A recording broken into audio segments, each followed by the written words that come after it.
Detroit. The Detroit Red Wings had 2 reasons to celebrate and a possible cause for concern. Danny DeKeyser's scored .240 in overtime, lifting Detroit to a 3-2 win over the Toronto Maple Leafs on Friday night after it retired Red Kelly's jersey. Early in overtime, though, Red Wings star Dylan Larkin skated off the ice after grabbing at the right side of his abdomen. Detroit coach Jeff Blashill said Larkin will travel to Ottawa for the team's next game, adding he doesn't know whether Larkin will be able to play with his upper body injury. The Red Wings honored Kelly during a pre-game ceremony, making his No. 4 jersey the 8th to go up in the rafters along with all-time greats such as Gordie Howe, Steve Yzerman and Nicklas Lidstrom. Kelly was the first Norris Trophy winner in 1954, honoring the NHL's top defenseman. The Hall of Famer won 4 Stanley Cups with Detroit and 4 more with the Maple Leafs, who previously retired his number.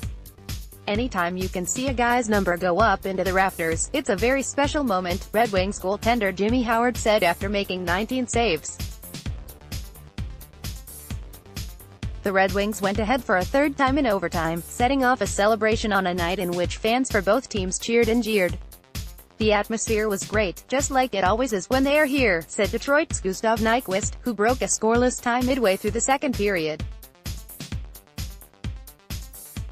We have a lot of fans and they have a lot of fans and it's always crazy. Larkin scored a tie-breaking goal on a power play with 6:27 left in the third, putting him a goal away from matching his career high of 23 goals.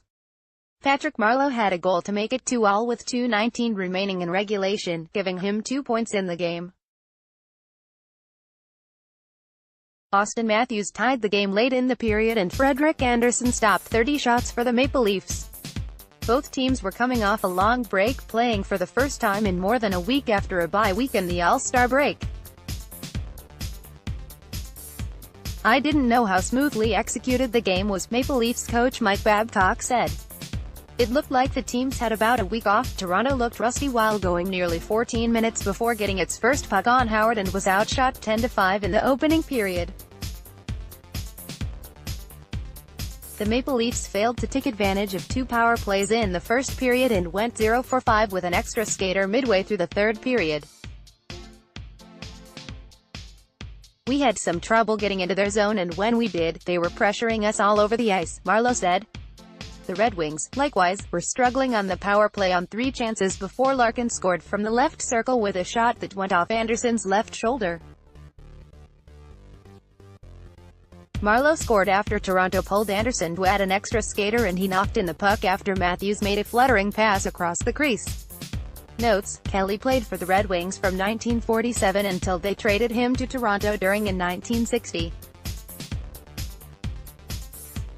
He was an offensive defenseman in Detroit and played center for the Maple Leafs. He retired in 1967 with 281 goals and 823 points. Red Kelly was the premier offensive defenseman throughout his time in Detroit, Hall of Fame coach Scotty Bowman said. Jake Muzzin made his debut with the Maple Leafs after being acquired from the Los Angeles Kings for a first-round pick and 2 prospects. "It's going to be an adjustment for me, because this is a faster team," he said. Detroit scratched Tyler Bertuzzi and he is expected to miss at least another game with an upper body injury. Toronto's Jake Gardiner, back, and Andreas Johnson, concussion, were cleared to play after being out with injuries. Up next, Maple Leafs host Pittsburgh on Saturday night. Red Wings play at Ottawa Saturday night.